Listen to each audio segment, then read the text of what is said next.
মাওলার পরিচয় তুমি কিভাবে লাভ করবা? আমার মালিক নিজে তোমাকে আমাকে শিখাইয়া দেয়। অবিল আফাকি ওয়াফি আনফুসিকুম আফালা তুবসিরুন। হে বান্দা বান্দি, আমার পরিচয় লাভ করার জন্য আসমানে তালাশ করা দরকার নেই, সমুদ্রের নিচেও তালাশ করা দরকার নাই। তুমি তোমার নিজের দিকে তাকাও, আমার পরিচয় পেয়ে যাব। আল্লাহ আল্লাহ। বাজান, তোমার নিজের অস্তিত্বের দিকে তাকাইয়া দেখো। আমার মালিক বলেন, হাল আতা আলাল ইনসানি হিনুম মিনাদ দাহরি লাম ইয়াকুন শাইআম মাযকুরা। এই আব্দুল করিম, তুমি তোমার নিজের অস্তিত্বের দিকে তাকাইয়া দেখো। তোমার অস্তিত্ব ছিল এক কাতরা নাপাক পানি। ওই পানিটাও আবার আমশাস, তাও আবার ভেজাইলা পানি। ওই পানির ভিতরে কোনো আকৃতি ছিল না। ওই পানির ভিতরে আস্তে আস্তে পানিকে আমি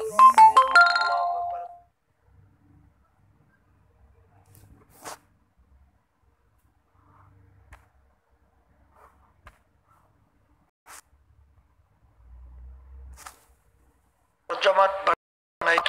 ওই রক্তের ভিতরে তোমার গোশত আমি তৈরি করলাম। ওই গোশতের ভিতরে আমি হাড্ডি তৈরি করলাম।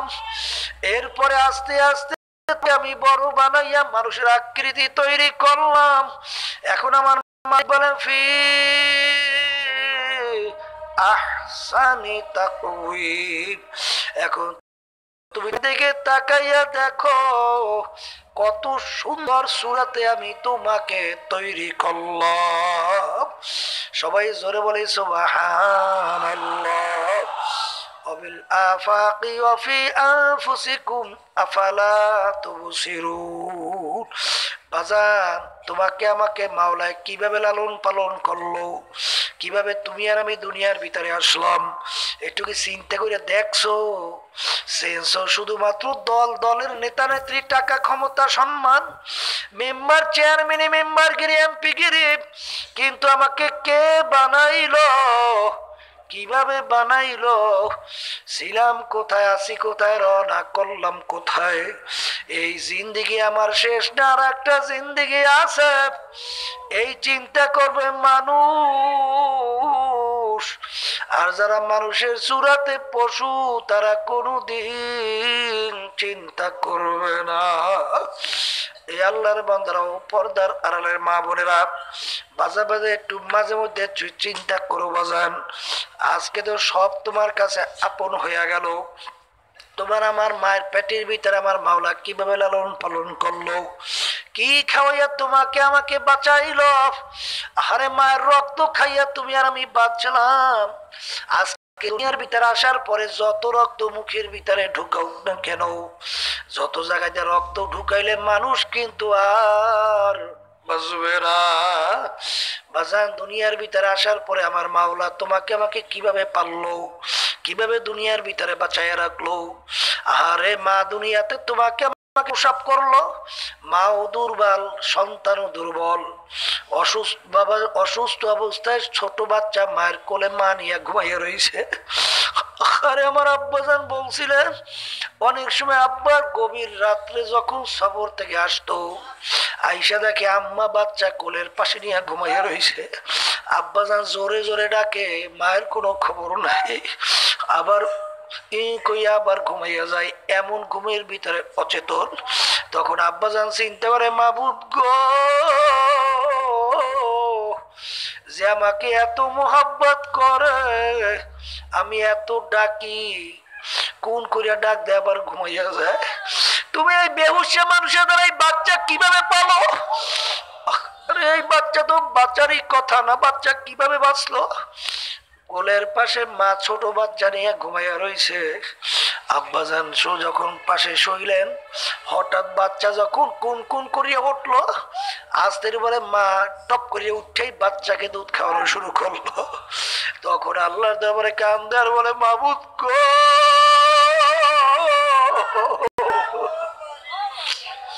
তোমার কুদরতের কোনো শেষ নাই। আমি এত জোরে জোরে ডাকলাম, কোনো খবর নাই।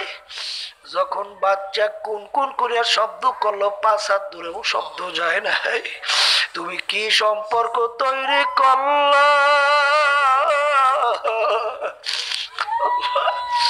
সঙ্গে সঙ্গে মা উঠে বাচ্চাকে কোলে টান দিয়ে নিল। আল্লাহু আল্লাহ, তোমার কুদরতের কোনো শেষ নাই। তুমি কিভাবে বাচ্চাকে লালন পালন করো। আহারে আল্লাহ। বাজান যখন মায়ের কোলের পাশে নিয়ে মা ঘুমাইয়া যায়, ঘুমের ঘরে মানুষ অচেতন, আধা মরা, কোনো খেয়াল তো মায়ের থাকে না। মানুষ ঘুমের ঘরের ভিতরে পেট থেকেও পিট যায়, এক হাত এই জায়গা থেকে অন্য জায়গায় চলে যায়। বাজান আল্লাহু আকবার, ওই অবস্থায় মায়ের হাতখানা যদি বাচ্চার মুখের উপরে পইরা যায়, বাচ্চা বলতেও পারে না মা গো তোমার হাতখানা সরাইয়া নিয়ে যা, আমি কিন্তু মইরা গেলাম। বাচ্চার শক্তিও নাই মায়ের হাতখানা সরাইয়া দেবে। আহারে এখন কি অবস্থা হবে। আমার মাওলা বলতেছে ও নেমো খারাম শোন, লা তাখুযুহু সিনাতু ওয়ালা নাউম, ও বান্দা বান্দে তুই ঘুমাও। আমার মালিক বলে আমার ঘুমও নাই, জিমানিও নাই।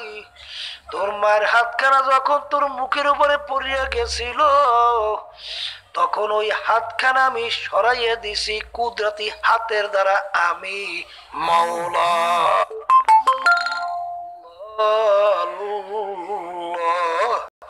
বাজান একটু চিন্তা করো, তারপর কবরে রওনা করো। কার পাগল হইছ? মায়ের পেটেও আমার মাওলা। তোমাকে আমাকে দুনিয়ার ভিতরে বাঁচাই রাখছে, তাও আমার মাওলা। বাজান মানুষ মরিয়া যাওয়া কোনো আশ্চর্য না, বাচ্চা থাকা আশ্চর্য। বহু ডাক্তারের সাথে আলোচনা করে দেখছি, ডাক্তাররা বলতেই পারে না কিভাবে মানুষ দুনিয়াতে বাইচে থাকে, আবার কিভাবে দুনিয়া থেকে বিদায় হইয়া যায়।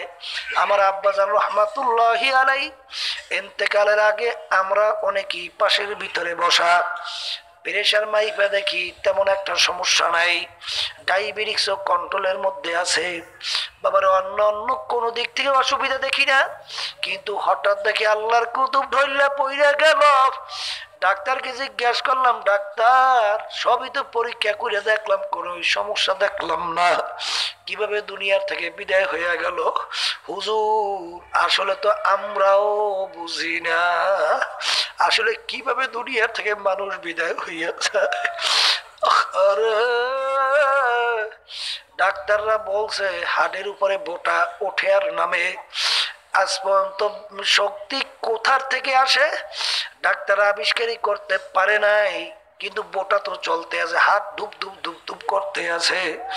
বাজার কিভাবে চলতে আছে? তোমাকে আমাকে আমার মাওলা বানাইয়া আমার মালিক হুকুম দিল আব্দুল করিমের হাট চলো, চলতে আছে। যখন বলবে বন্ধ, তাম দুনিয়ার সমস্ত ডাক্তার ব্যয় করলো, আর চালু হবে না। তোমাকে আমার মাওলা। বাজার ডাক্তারের সঙ্গে আলোচনা করলে আমার মাওলার কুদরত অনেক কিছু। আরে আল্লাহু আল্লাহ। বাজার তোমাকে আমাকে আমার মাওলা আস্তে আস্তে বড় করলো। তুমি আর আমি চক্ষু দিয়ে দেখি, জবান দিয়ে কথা বলি, হাত দিয়ে কাজ করি, পাও দিয়ে হাঁটি, ব্রেন দিয়ে কালচার করি, পড়াশোনা করি। এই ব্রেন কে দান করলো? কত মানুষ বোকা কথা বলে, কোনো কথার নাই। তোমাকে আমাকে আমার মাওলা বানাইলেও তো তোমাকে আমাকে ওরকম বানাইতে পারতো, তখন দুনিয়াটা ছিল না। আজকে মাওলার দেওয়া ব্রেন দিয়ে মাত্র, আজকে মাওলার বিরুদ্ধে স্লোগান দাও, আদায়দের পক্ষে স্লোগান ভালো লাগে না, আমার মাওলার নীতি আদর্শ ভালো লাগে না। আজকে ব্যক্তি আদর্শ প্রিয় হয়ে গেল, কিন্তু নেমো খারাম রে, যেই জবান দিয়া তোর বন্ধুকে তোর দলে তাড়াতাড়ি ডাকলি ওই জবান তো দিছিল আমার মাওলা। যেই চোখ দিয়ে দেখে কাজ করলি হাঁটলি ও চক্ষু তো দান করলো আমার মাওলা। বাজান যে হাত দিয়ে কাজ করলা ওই হাত তো দান করলো আমার মাওলা। যেই পাও দিয়ে হাঁটলা দান করলো আমার মাওলা। সব কিছু নেয়ামত দান করলো আমার মাওলায়। কিন্তু আমার মাওলাকে আস্তে আস্তে ভুলিয়া যাইতে আছো। আজকে সব দুনিয়ার কিছু চিনলা, আমার মাওলার পরিচয় তুমি আস্তে আস্তে ভুললা। কিন্তু মনে রাখো, কোন এক কবি মাওলার ভাষায় বলছে, ও নেমো খারাম সই না রাখ, যখন তোমার কেউ ছিল না তখন ছিলাম আমি, তোমার সব হয়েছে পর হয়েছি আমি। ও বন্দাবাদী নেমো খারাম সই না রাখ, যখন তোমার আবার কেউ রবে না তখন রবো আমি। আমার কাছে আসতে হবে যতই ভাবো তুমি। এ নেমু খারামের দলা, তোর মায়ের পেটের ভিতরে আমি আপন ছাড়া কেউ ছিল না। এখন দুনিয়ার ভিতরে আত্মীয় স্বজন বিবি বাচ্চা দলের নেতা নেত্রী অমুক তোমার এখন আপন হইয়া গেল। এখন আমি মাওলা তোর কাছে পর হইয়া গেলাম। কিন্তু মনে রাখিস, যেদিন তোর রুহুটা আজরাইল খপ করিয়া ধরিয়া বের করে নিয়ে যাবে, এখন তুই তাকাইয়া দেখ দুনিয়ার অবস্থানটা কি।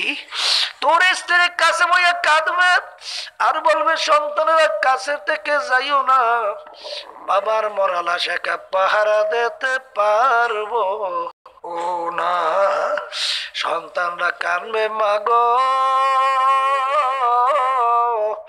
কাছে থেকে যাইও না, বাবার মরা লাশকে পাহারা দিতে পারবো ও না। কই কেউ দৌড়ে কোদাল নিয়ে কবর খুঁড়তে, কেউ দৌড়ে বাজারে বাঁশ কাটতে, কেউ দৌড়ে দোকানে কাপড় কিনতে, গরম পানি করার জন্য, কেউ মসজিদের থেকে খাট বের করার জন্য, কেউ বড়ই পাতি দিয়ে গরম পানি করে। ওদিকে ঘোষণা হয় ইমাম সাহেব দাঁড়াইলো, তাকবীর দিল, বলে আব্দুল করিম যাও যাও যাও, আর কোনদিন